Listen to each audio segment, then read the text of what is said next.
Pemirsa, fenomena Gozali Everyday yang mendapat pemasukan hingga 1 miliar lebih setelah menjual foto selfie-nya di non-fungible token atau NFT ini membuat orang berbondong-bondong mengikuti tren tersebut.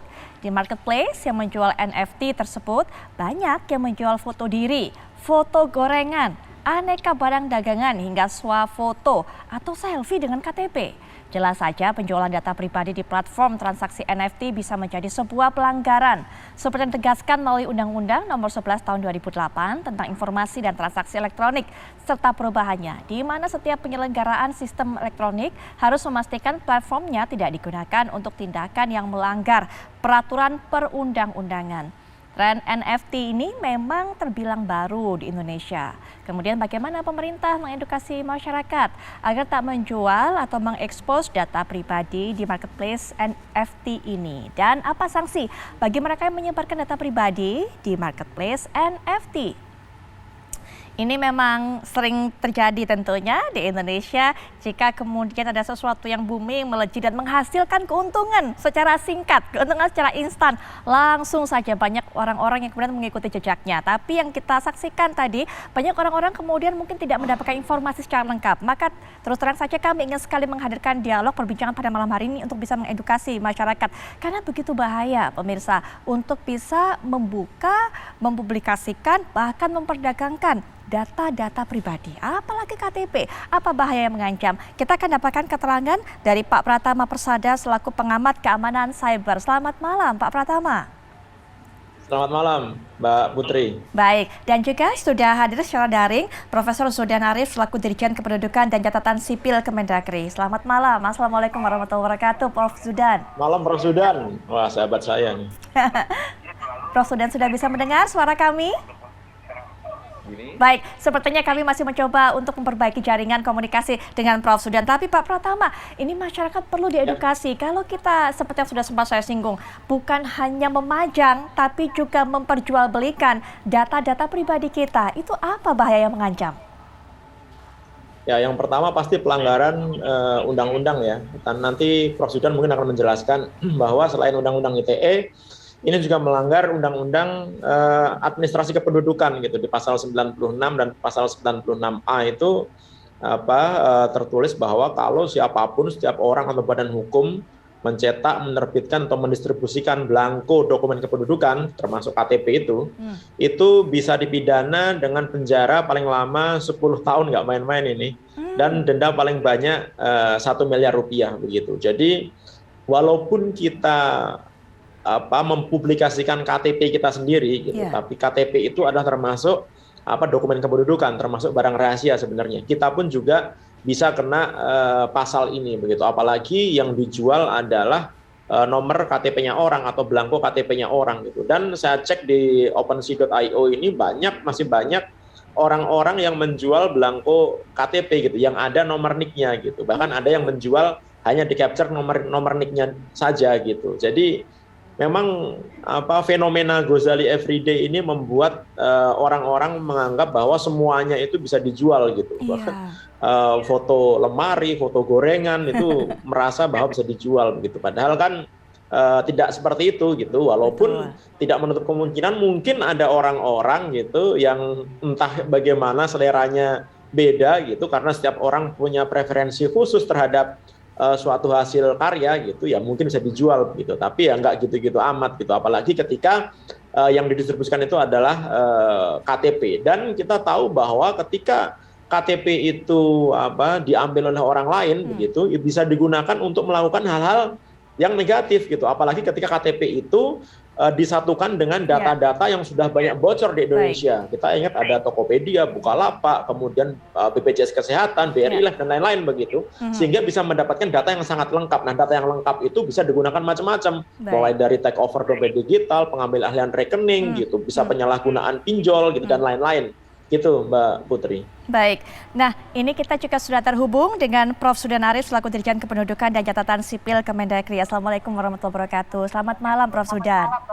Selamat malam, Assalamualaikum warahmatullahi wabarakatuh Mbak Putri, Mas Pratama. Baik, Prof, ini loh orang-orang masyarakat ini tergiur untuk bisa dapatkan keuntungan pribadi dengan cepat. Tapi memang caranya mungkin masyarakat juga masih banyak yang belum tahu sebenarnya apa resikonya ketika mereka membuka data pribadi, apalagi KTP, NIK-nya dan segala macamnya ini bisa disalahgunakan untuk oleh orang-orang lain yang memiliki niat-niat yang tidak baik. Mungkin bisa dijelaskan mengenai hal ini, menghimbau kepada masyarakat, Prof.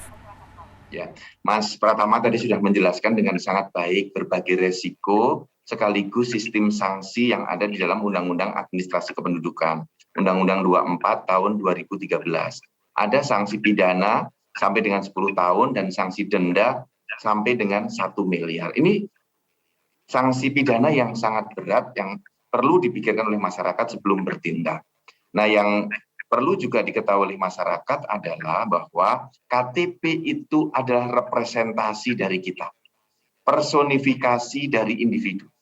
Kalau ada apa-apa mesti ditanya, namamu siapa? Ini KTP saya, tunjukkan. Tempat tinggalmu di mana? Lihat saja KTP saya. Artinya kita harus betul-betul menggunakan KTP kita karena karena KTP itu adalah personifikasi kita, bisa mewakili kita. Dalam banyak hal, kemana-mana serahkan KTP. Ke bandara, tunjukkan KTP.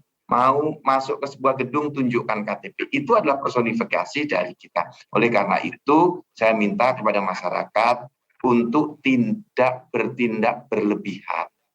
Karena kalau masuk ke dalam rezim OpenSea, NFT, tentu saja data kependudukan, misalnya KK, KTP, itu adalah bagian dari dokumen kependudukan yang menyimpan data pribadi kita. Jangan di-open kemana-mana, itu adalah bagian-bagian yang harus kita jaga. Karena itu property rights milik kita yang harus kita lindungi, harus kita jaga, baik kebenarannya maupun keutuhan datanya.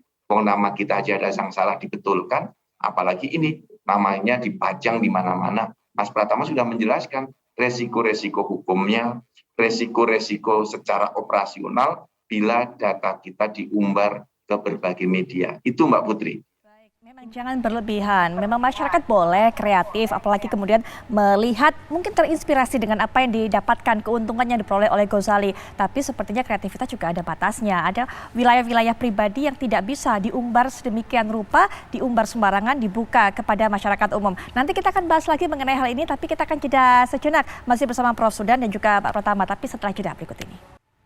Dan pemirsa, kita kembali lanjutkan perbincangan Prof. Sudan. Untuk masyarakat mungkin yang sudah terlanjur memajang, menjual foto-foto data pribadi mereka, foto-foto KTP mereka yang mungkin saja hingga saat ini atau hingga dialog kita ini usai masih belum terpikir, masih nekat, belum terpikir untuk kemudian membatalkan penjualan dari data-data pribadinya. Adakah upaya khusus dari pemerintah mungkin untuk bisa men-take down itu semua? Ya. Pertama begini dulu, bagi masyarakat yang belum terlanjur, belum melakukan, saya minta masyarakat menahan diri. Terkait dengan semua data pribadi, jangan dijadikan NFT dan dikirim ke berbagai platform yang tersedia. Itu yang pertama.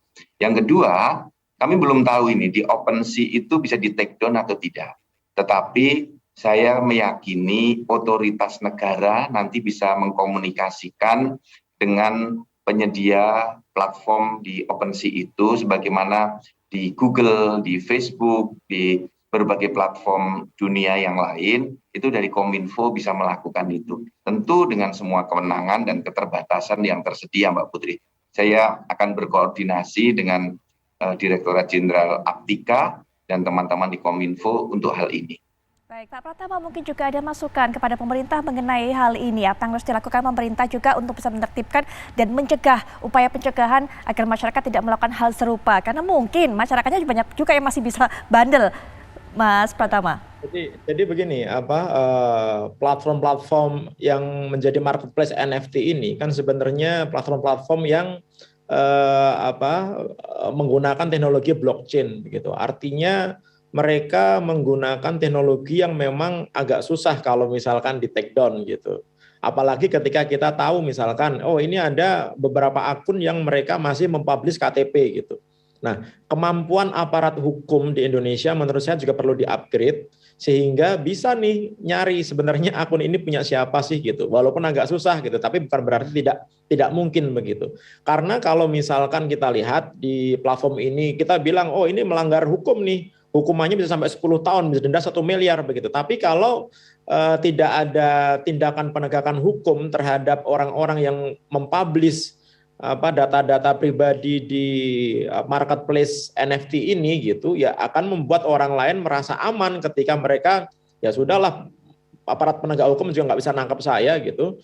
Kemudian saya jualan aja, biarin aja orang mau beli nggak terserah gitu. Kok toh buktinya si Gosali bisa jual mahal foto selfie-nya gitu. Nah ini menurut saya perlu pemerintah kita mencermati hal ini dan bisa melakukan tindakan hukum yang diperlukan. Kalau misalkan sudah diperingatkan, ini kan TV One ini sudah memperingatkan nih, Porsche sudah mengingatkan gitu.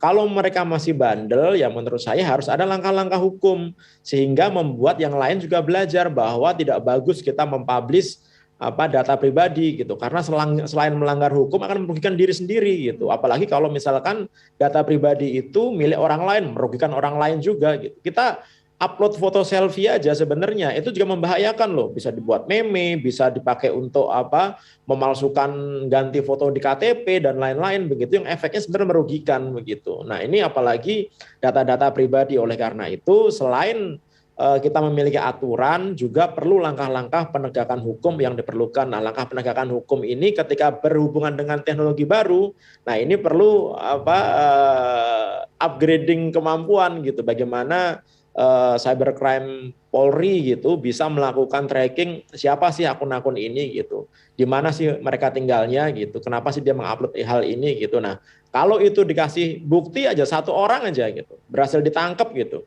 Oh ternyata memang benar bahwa pelanggaran hukum ini ada sanksinya gitu. Nah insya Allah yang lain juga nggak akan ikut-ikutan gitu. Kalau kita hanya mengingatkan, udah ya jangan upload foto KTP ya gitu, tanpa ada penindakan hukum terhadap orang-orang yang sudah terlanjur upload KTP, ya menurut saya agak kurang gitu Mbak. Baik, Prof. Sudan, rasanya memang kita harus betul-betul mengedukasi masyarakat dan juga bisa menyajikan informasi kepada masyarakat sejelas-jelasnya. Kalau saat ini masyarakat mungkin yang terpantau, yang terlihat pada kita adalah menjual data pribadinya dalam bentuk NFT adalah baru KTP. Nah, mungkin data-data pribadi apalagi yang memang dilarang untuk dibuka, dipertontonkan atau bahkan diperjualbelikan selain KTP ini, Prof. Sudan?